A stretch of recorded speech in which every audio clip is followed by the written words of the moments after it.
मित्रों, सादर जय श्री कृष्ण। हमारे YouTube चैनल में आप सभी का बहुत बहुत स्वागत है।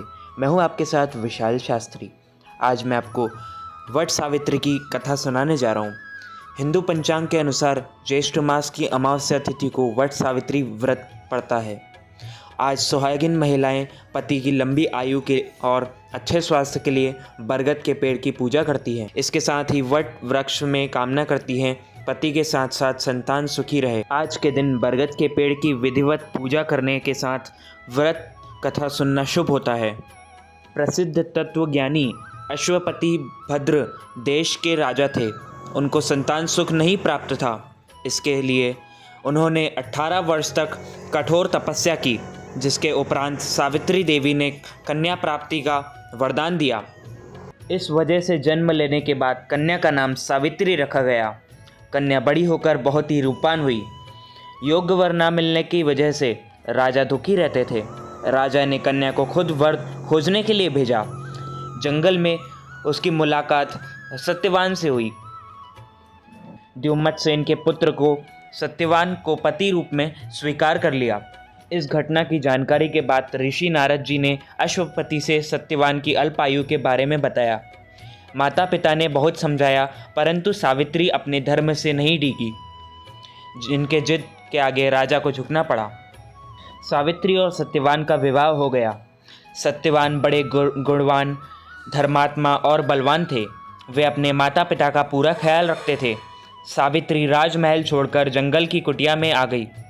उन्होंने वस्त्र आभूषण का त्याग कर अपने अंधे सास ससुर की सेवा करती रहती थी। सत्यवान की मृत्यु का दिन निकट आ गया।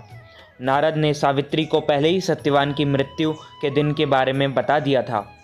समय नज़दीक आने से सावित्री अधीर होने लगी। उन्होंने 3 दिन पहले ही उपवास शुरू कर दिया। नारद मुनि ने कहने पर पितरों का पूजन किया। प्रत्येक दिन की तरह सत्यवान भोजन बनाने के लिए जंगल में लकड़ियाँ काटने लगे, जो सावित्री उनके साथ गई। प्रत्येक दिन की तरह सत्यवान भोजन बनाने के लिए जंगल में लकड़ियाँ काटने जाने लगे, तो सावित्री उनके साथ गई। वह सत्यवान के महाप्रयाग का दिन था। सत्यवान लकड़ी काटने पेड़ पर चढ़े, लेकिन सिर चकराने की वजह से नीचे उतर आए। सावित्री पति का सिर अपनी गोद में रखकर उन्हें सहलाने लगी। तभी यमराज आते दिखे तो जो सत्यवान के प्राण लेकर जाने लगे। सावित्री भी यमराज के पीछे पीछे जाने लगी। उन्होंने बहुत मना किया, परंतु सावित्री ने कहा, जहाँ मेरे पतिदेव जाते हैं वहाँ मुझे जाना ही चाहिए। बार बार मना करने के बाद भी सावित्री पीछे चलती रही। सावित्री की निष्ठा और पति का परायणता को देखकर यम ने एक एक करके वरदान में सावित्री के अंधे सास ससुर को आँख दी, उसका खोया हुआ राज्य दिया और सावित्री को देखने के लिए कहा।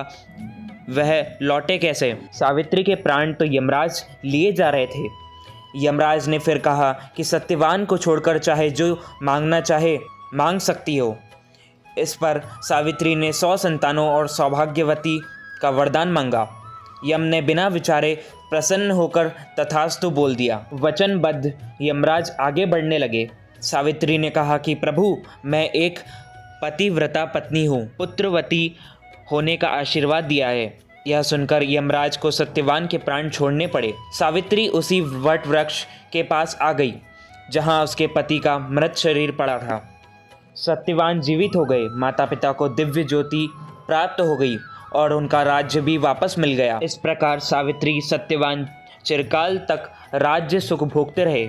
अतः पतिव्रता सावित्री की तरह ही अपने सास ससुर का उचित पूजन करने के साथ ही अन्य विधियों को प्रारंभ किया। वट सावित्री व्रत करने और इस कथा को सुनने से व्रत रखने वाले के वैवाहिक जीवन के सभी संकट टल जाते हैं। वट सावित्री की सामग्री इस प्रकार रहेगी। वट सावित्री की पूजा सामग्री, इसमें सावित्री सत्यवान की मूर्ति, कच्चा सूता, बांस का पंखा, लाल कलावा, धूप, अगरबत्ती, मिट्टी का दीपक, घी, बरगद का फल, मौसमी फल जैसे आम, लीची और अन्य फल, रोली, बताशे, फूल, इत्र, सुपारी, 1.25 मीटर कपड़ा, नारियल, पान, धुरवा, घास, अक्षत, सिंदूर, सुहाग का सामान, नगद रुपए और घर पर बने पकवान जैसे पूड़ियाँ, मालपुए और मिष्ठान जैसी चीज़ें। अखंड सौभाग्य और संतान प्राप्ति से जुड़े वट सावित्री व्रत की पूजा में पूजन सामग्रियों का विशेष महत्व होता है, क्योंकि इसके बिना पूजा अधूरी मानी जाती है। इसलिए पूजा करते समय इन सामग्रियों का होना जरूरी होता है। वट सावित्री के दिन बरगद यानी वट वृक्ष के नीचे पूजा करने का अधिक महत्व है। वैसे तो ज्येष्ठ मास की अमावस्या तिथि के दिन वट सावित्री का व्रत रखा जाता है। वट सावित्री अमावस्या ज्येष्ठ पूर्णिमा के दिन यानी 14 जून 2022 को वट सावित्री पूर्णिमा व्रत रखा जाएगा। हिंदू धर्म में व्रत एवं त्योहारों की कमी नहीं है और हर त्यौहार का व्रत अपना एक महत्व और फल होता है। वही हिंदू कैलेंडर के अनुसार तिथियों में अमावस्या और पूर्णिमा का खास महत्व बताया गया है। ऐसे में हिंदू कैलेंडर के तीसरे महीने ज्येष्ठ की पूर्णिमा तिथि को वट पूर्णिमा के नाम से भी जाना जाता है। वट पूर्णिमा व्रत के दिन महिलाएं अपने अपने पति की लंबी आयु और संतान की खुशहाली की कामना के लिए व्रत रखती हैं। वट सावित्री व्रत की पूर्णिमा की तिथि का समापन 14 जून 2022 को सुबह 9:40 तक होगा। वट सावित्री व्रत की पूर्णिमा के दिन शुभ योग 14 जून 2022 सुबह 9:40 से 15 जून 2022 सुबह 5:28 तक रहेगा। धार्मिक कथाओं के अनुसार सावित्री अपने पति के प्राण यमराज से बचाए थे। सावित्री को पुत्र प्राप्ति और सास ससुर का राजकाज वापस मिलने का आशीर्वाद भी प्राप्त हुआ था।